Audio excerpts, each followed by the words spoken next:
hỏi Thành thì Thành chọn nha. Thành chọn bài này bài kia bài nọ đồ, xong mà Thành thấy hát đó. Thì bây giờ là người ta hát cho mình nghe là mình được yêu cầu. Anh không, còn không á thì anh yêu cầu anh tiến Thành song ca với anh luôn, được không?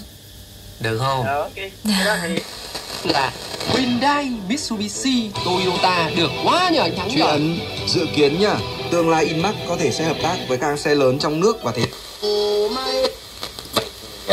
Nhiều người cũng rất là tò mò không biết là làm đẹp bằng tế bào gốc là gì ạ? Hiện nay.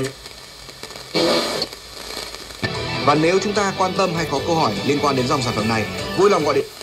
Được thôi, với không hay. Tại vì Hà Phương khiêm tốn anh, tức là Hà Phương nói là chuẩn bị một cái phòng ngủ thật tốt này. Thế rồi là chúng ta cũng có thể là đối với những bác mà hơi khó ngủ một chút, bác có thể ngâm chân nước ấm, hoặc là bác cũng có thể nghe một bản nhạc nhẹ, hoặc là một cái câu chuyện vui, hoặc có thể thiền. Tất cả những cái đó nó cũng sẽ giúp cho các bác đi vào giấc ngủ tốt hơn.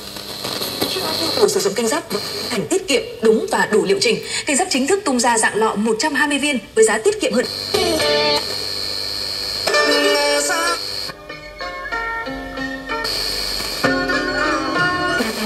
French ham or sausage.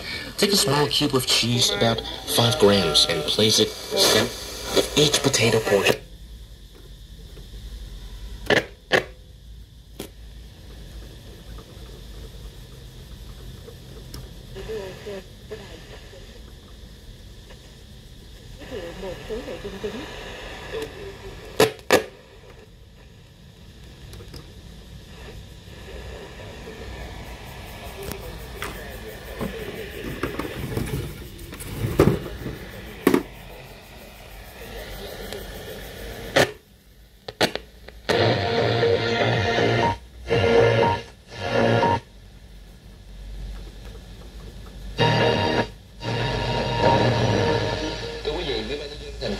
Vừa ban hành kế hoạch phối hợp triển khai thực hiện đầu tư dự án nâng cấp mở rộng quốc lộ 13 từ cầu Bình Triệu đến ranh tỉnh Bình Dương theo phương thức đối tác công tư, hợp đồng BOT.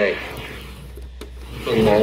Bồi thường hỗ trợ và tái định cư dự án nâng cấp mở rộng quốc lộ 13 trên địa bàn thành phố Thủ Đức, tổ chức thực hiện các thủ tục bồi thường hỗ trợ tái định cư, di dời hạ tầng kỹ thuật, hoàn thành trong quý 1 năm 2026. Dự án thành phần 2 là nâng cấp mở rộng quốc lộ 13. Như là Phương hát một cái bản gì đó mà ví dụ như Phương không có kinh nghiệm hay là cái gì đó thì nó cải thiện hơn.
Merci.